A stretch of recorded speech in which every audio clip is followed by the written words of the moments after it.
इन्होंने मेरा तमाशा बना दिया। मैंने तो कभी इस तरह सोचा भी नहीं था। आप परेशान मत होइए।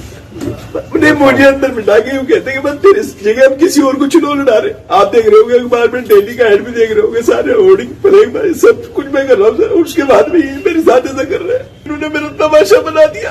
मैंने तो कभी इस तरह सोचा भी नहीं था। आप परेशान मत होइए। उन्हें मुझे अंदर बिठा के यूं कहते कि बस तेरे इस जगह हम किसी और को चुनाव लड़ा रहे। आप देख रहे होंगे अखबार में, डेली का एड भी देख रहे होंगे, सारे होर्डिंग प्ले सब कुछ मैं कर रहा हूँ सर। उसके बाद भी मेरे साथ ऐसा कर रहे हैं।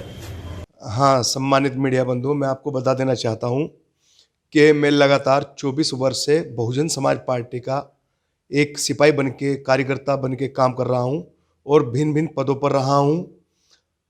माननीय बहन जी के दिशा निर्देश पर मुझे चरथावल विधानसभा का प्रभारी प्रत्याशी मनोनीत किया था। पश्चिम प्रभारी शमसुद्दीन राय ने चरथावल में, प्रॉपर चरथावल में कार्यक्रम रखा गया था।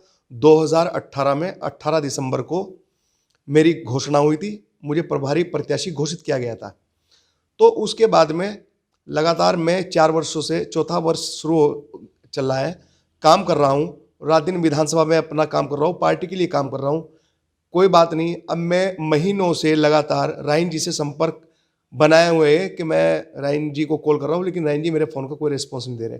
उसके बाद में माननीय अध्यक्ष, जिला अध्यक्ष सतीश कुमार जी से मैंने बात करी, लेकिन सतीश जी ने मुझे कहा कि मैंने बात करी, उन्होंने कहा कि बात करेंगे, लेकिन कोई बात नहीं। आज हद तब हो गई जब कल मैं बहुजन समाज पार्टी के कार्यालय मुजफ्फरनगर पर गया और जिला अध्यक्ष सतीश कुमार ने मुझसे कहा कि तुम 50 लाख रुपए का और इंतजाम कर लो।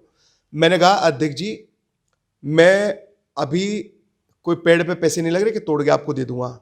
मैं जाके अपनी माता जी से, घर पे परिवार से मशवरा करके आपको बताऊंगा। मैंने वहाँ से आने के बाद में माता जी से मशवरा किया। माता जी ने कहा भाई हमारे पास अभी इतना वो नहीं है, लेकिन अगर तुझे चुनाव लड़ना है और तू इतनी मेहनत कर रहा है, कोई बात नहीं, तू कोई प्रॉपर्टी एक सेल आउट कर दे, बेच दे और दे दे उनको पैसा। अभी फिलहाल 25 लाख रुपए दे दिए और 25 लाख रुपए जिस दिन तेरा पर्चा भरा जाएगा उसके बाद में दे दिए। मैंने ऐसे जो कि तू शब्द जिलाध्यक्ष सतीश कुमार जी को कहा कि आपको मैं 25 लाख रुपए अब दे दूंगा, जिसे मैंने इतना कहा था। इतना ही जिलाध्यक्ष जी कहने लगे, अरे यार तुम फोन पे डायरेक्ट इस तरह की बात करते हो। मैंने कहा और कैसे करूँ? मैंने कहा 25 रुपये कहूँ कि हाँ 25 रुपये कह के बात कर लो। ये भी मेरे पास सबूत है मेरे मोबाइल में मौजूद। उससे पहले जब माननीय पश्चिम प्रभारी शमसुद्दीन राय ने मेरी घोषणा की थी, पूरे मंडल के लोग मंच पर मौजूद थे। प्रेमचंद गौतम, सतप्रकाश और नरेश गौतम, मुख्य कोऑर्डिनेटर, सभी लोग मौजूद थे।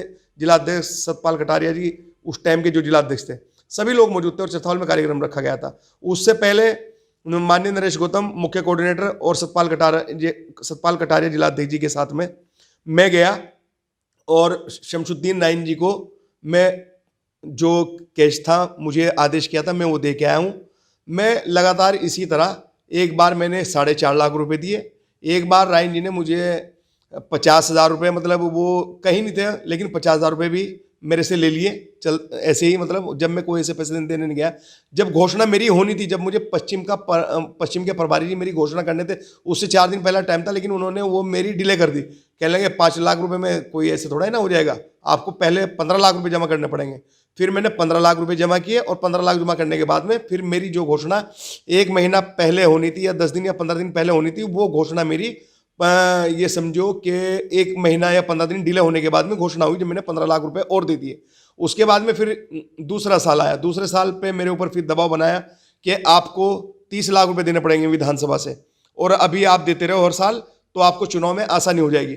मैंने जब भी बहुत कहा, लेकिन मैंने खींचतानी करके कोई बात नहीं, लगभग 3-3.5 लाख रुपए विधानसभा अध्यक्ष सतपाल को लेकर अपने साथ में, कितना पैसा जा चुका है टोटल मैंने 15-15 लाख रुपए 3 बार और 50,000 रुपए एक बार और 4.5 लाख रुपए एक बार। अब क्या हुआ? पार्टी ने क्या किया जी, अब क्या हुआ? पार्टी ने क्या किया?